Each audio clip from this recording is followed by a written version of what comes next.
귀족 판타지란 엔딩 메이커, 철혈검과 사냥개의 회귀, 환생한 암살자는 검술천재처럼 전생에서 억울하게 죽었거나 오랜 기간 봉인되거나 해서 새로운 삶을 귀족 꼬맹이로 시작하는 이야기입니다. 개인적으로는 로맨스 판타지가 유행하면서 로판 독자분들이 거부감을 느끼지 않는, 즉 여성 독자분들을 판타지로 끌어올 수 있는 그런 소재였기에 유행하는 게 아닌가 생각이 드는 장르입니다. 추천도 기준은 궁금하시면 멈춰서 보시면 되며, 대표작으로는 12번째 엔딩 메이커, 야 너도?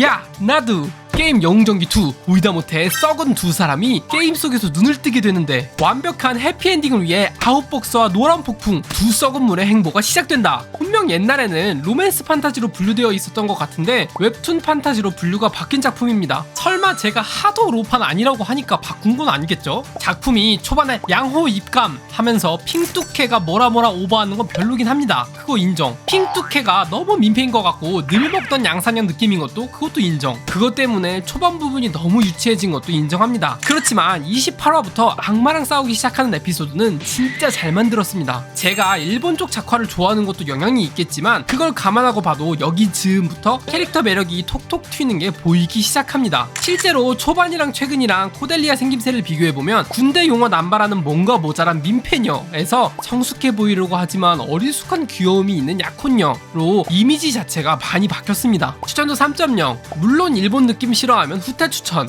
13번째 역대급 창기사의 회귀. 기사는 검을 써야 한다는 고정관념을 부순 조슈아 샌더스. 자신의 죽은 카이사르 황제의 손에 죽은 그는 눈을 떠보니 유년 시절로 돌아와 있었다. 그렇게 시작되는 조슈아의 사이다 복수극. 진짜 도대체 왜 인기가 이렇게 많은 건지 이해가 되지 않는 작품들 중 하나입니다. 129화에 3,100만 조회수면 회당 평균 24.2만 조회수로 평균 15만 조회수의 픽미업의 약 1.6배 정도입니다. 그림체 좋은 건 맞지만 이 정도로 인기가 많은 작품이 맞는지 솔직히 잘 모르겠습니다. 심지어 초반은 회귀 사이다물인 줄 알았으나 중반부터 전쟁, 정치 내용이 다량 등장하면서 스토리마저 호불호가 갈릴 수 있는 작품입니다. 혹시 이거 인기 많은 이유 아시는 분 있으시면 댓글로 부탁드립니다. 14번째 영주님의 코인이 줄지 않음. 명문 스틸가드에 태어났지만 고작 3급 평기사인 에른 스틸가드. 죽기 전 그는 사기꾼에게 샀던 소원의 책갈피로 과거로 돌아왔다. 이번 생은 차원거래로 스틸가드를 반드시 부흥시키리라. 초반은 신선한 소재가 매력적인 웹툰이었습니다. 사실 설정은 구멍이 많았지만 만화로 즐기기에는 차원들과 거래를 해서 강해진다는 웹툰계에서는 많이 못 본 소재를 잘 소화해냈다고 생각하는 작품입니다. 하지만 중반부터 그림체 매력이 없어지기 시작하고 아카데미에 들어가고 나서부터는 스토리가 너무 유치해지기 시작해서 이제는 내려놔야 할까 생각이 드는 작품입니다. 추천도 2.5. 15번째 용을 삼킨 마법사. 저주받은 삼류 마법사 러셀 레이먼드. 어느 날 어머니의 유품 반지가 용의 심장에 반응하고 아카데미 시절로 회귀하게 된다. 그렇게 러셀은 용의 힘으로 다시 한번 날아오른다. 이런 작품들 보면서 항상 이해가 안 되는 게 주인공이 어리다 라는 건 저는 정말 어마어마한 메리트라고 생각합니다. 실제로 일본 만화는 아직도 소년 만화라고 하며 대부분의 만화 주인공은 고등학생의 나이이며 한국 웹툰에서도 어린 캐릭터들이 최근에 굉장히 많이 나오고 있습니다. 근데 화상귀환, 이번 생은 가주가 되겠습니다, 배우로서 살겠다 같은 작품들도 캐릭터가 확 크고 나서 좋고 나쁨, 재미가 있고 없음을 떠나서 작품 색깔이 크게 바뀌게 되는데 웹툰의 핵심적인 매력이 정립이 안 된 상태에서 주인공의 어린아이 설정을 포기하는 건 하나의 도박수라고 생각되며 이 작품에서는 안 좋은 방향으로 작용하지 않았나 생각합니다. 개인적으로는 어릴 때 아카데미 에피소드를 계속 보고 싶습니다. 추천도 2.5. 16번째 재능 삼킨 마법사. 예상치 못한 사건으로 한몸살이를 하게 된 천재마법사 엘릭 메르빙거와 원제의 마왕 메피스토 펠레스. 절맥증을 가지고 있던 엘릭은 마왕의 힘을 흡수해 명문 메르빙거가의 재건을 꿈꾼다. 추천도 보류 작품입니다. 시즌2가 얼마 전에 시작했는데 시즌1과 그림체 느낌이 많이 변했습니다. 그런데 작가진이 바뀐 것 같지는 않아서 스튜디오 내부 담당 스태프가 바뀌었거나 작화 작가님 그림 스타일이 바뀌었거나 둘 중 하나라고 생각했는데 이게 좋은 방향일지 나쁜 방향일지 현재로는 판단이 되지 않아서 일단 추천도 보류입니다. 궁금해서 스튜디오 이너스 한번 찾아봤는데 활서클 마법사의 환생, 얼어붙은 플레이어의 귀환, 환생표사, 시즌 넘어가면서 스튜디오가 바뀌거나 작화가 바뀐 작품들이 많아서 생각이 많아지고 있습니다. 아, 그리고 스튜디오 이너스 관계자님 혹시 이 영상 보고 계신다면 활서클 마법사의 환생 보러 가기 링크 이상한 기사로 링크 잘못 걸려 있습니다. 수정 부탁드립니다. 17번째, 전생의 프로가 꿀 빠는 법. 전생만 101번째, 이번 생의 장면은 판타지. 그런데 시녀 출신 어머니의 아빠가 국왕이라고? 오히려 좋아, 꿀 빠는 라이프 개꿀이다. 이거 보자마자 그거 생각났습니다. 전생에서 시골에서 슬로우 라이프를 보내고 싶다. 근데 이 정도 급으로 슬로우 라이프를 보낼 거 아니면 꿀 빠는 라이프를 목표로 한 게 아니지 않을까 싶습니다. 그리고 100몇 번 전생한 소재를 쓸 거면 엄청 소환된 건에 대하여 차라리 이런 느낌인 게 개인적으로 저는 더 재밌습니다. 일본 이세계물 한국 웹툰 버전 느낌이긴 한데 저는 그냥 일본 이세계물 애니 보겠습니다. 개인적 추천도는 2.0이지만 내릴 구실이 없어서 추천도 2.5. 18번째, 죽지 않는 엑스트라. 로마대전 3에서 각가지 방식으로 항상 죽음을 맞이하는 엑스트라 에반디 셰어든. 그 캐릭터로 환생한 나. 이대로 죽을 순 없어. 나는 죽지 않는 엑스트라가 되겠어. 이세계 약국이랑 비슷한 느낌이 나는 작품. 돈이 안 돼서 연중당한 것 같은데 재밌게 보고 있었는데 너무 아쉽습니다. 추천도 2.0. 19번째, 천마는 평범하게 살 수 없다. 천마 백중혁. 그는 눈을 떠보니 드미트리 가문의 얼간이 장남 로만 드미트리가 되어 있었다. 세간의 평판은 중요하지 않다. 내가 이 몸을 차지한 이상 지금부터는 백중혁의 방식대로 살아갈 것이다.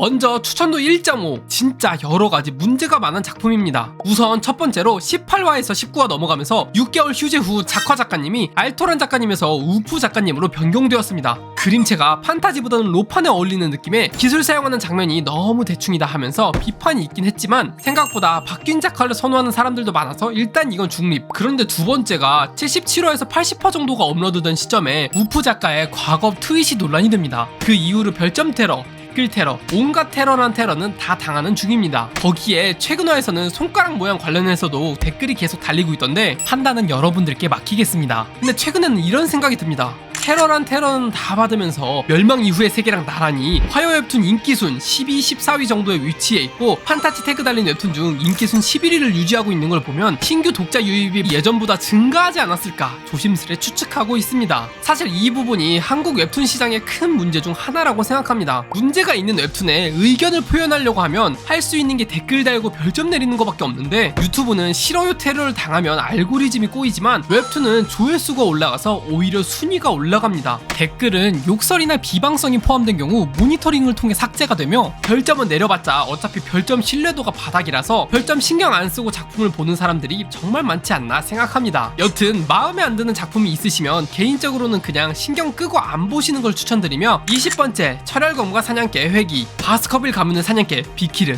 사냥개로서 가문에 충성한 보답은 모함과 누명으로 얼룩진 단두대의 칼날이었다. 죽음 대신 그에게 찾아온 건 뜻밖의 기회. 바스커빌 가문의 아이로 태어난 사냥개는 주인을 향한 핏빛 복수를 수행한다. 레드아이스라서 추천도 3.0. 그림체가 얼마나 중요한지 몸소 알려주는 작품입니다. 원주민 에피소드로 넘어가면서 스토리가 늘어진다 별로다 하는데 다른 거 보다가 또 예만한 그림체가 없어서 결국 돌아와서 욕하면서 볼 것 같은 그런 웹툰이라고 생각합니다. 21번째, 후작가의 역대급 막내 아들. 명망 있는 후작가의 막내 아들 잭 발란티에. 누나의 죽음이 헛된 희생이라는 걸 알게 된 후 제국을 무너뜨렸더니 14살 과거로 돌아왔다. 이번 생엔 2번 다시 내 사람들을 잃지 않겠다. 사실 초반 스토리는 재밌습니다. 양산형 귀족 회기물인 건 크게 안 다르지만 주인공이 어떻게든 머리를 써서 노력하고 시원하게 복수하고 누나를 위해서 재능을 조금씩 피워가는 게 재밌었습니다. 하지만 가장 큰 문제는 작화로 63화부터 용이 등장하는데 3D용 작화가 진짜 제목 그대로 후작가의 역대급이라 정이 확 떨어져 버립니다. 이게 한 번 거슬리기 시작하니까 지금까지 눈치 못했던 3D 미묘한 작품들도 계속 거슬리기 시작하면서 작품 전체적인 퀄리티가 낮아 보이는 이상한 나비 효과가 발동해버리고 말았습니다. 이건 좀 문제가 있다고 생각해서 추천도 2.0.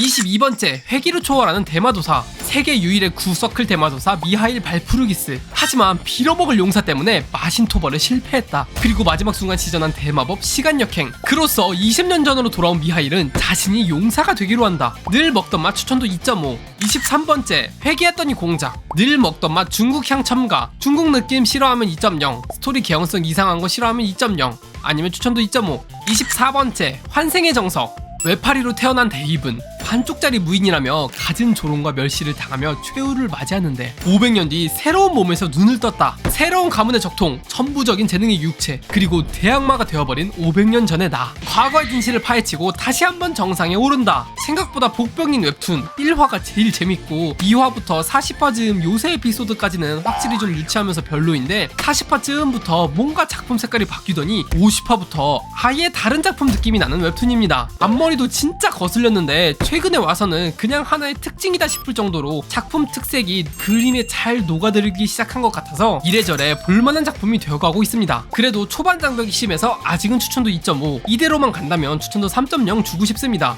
25번째, 환생한 암살자는 검술천재. 나의 전생은 목줄이 묶여진 개였다. 그 삶의 끝은 주인에게 살해당하는 것. 그렇게 삶이 끝나는 줄 알았지만 눈을 떠보니 대륙 최강의 가문의 막내로 태어나 있었다. 이젠 복수를 위해, 날 아껴준 이들을 위해 비수가 아닌 검을 든다. 아무리 생각해도 인기와 재미가 비례하지 않는다고 생각하는 작품입니다. 37화에 벌써 1000만 가까이 조회수가 나오고 있고 화수당 평균 27만 회인데 이 정도면 카카오 판타지 탑 클래스급입니다. 근데 아무리 봐도 왜 이렇게 인기가 많은지 모르겠는 작품으로 원작 웹소설이 워낙 유명하다고 하니 그 버프를 받지 않았나 추측하고 있습니다. 8클래스 마법사의 회귀 느낌도 나서 이 정도 완성도로만 진행되면 추천도 3.0에 추후에 명장면도 몇몇 나오면 추천도 3.5, 4.0도 가능하겠다 생각을 하고 있었는데 최근 화에 갑자기 액션씬이 처참히 망해버려서 추천도 2.5로 하향 조정된 작품입니다. 휴재 후에는 액션씬이 좋아지길 바랍니다. 반박은 댓글로 모두 받고 있으며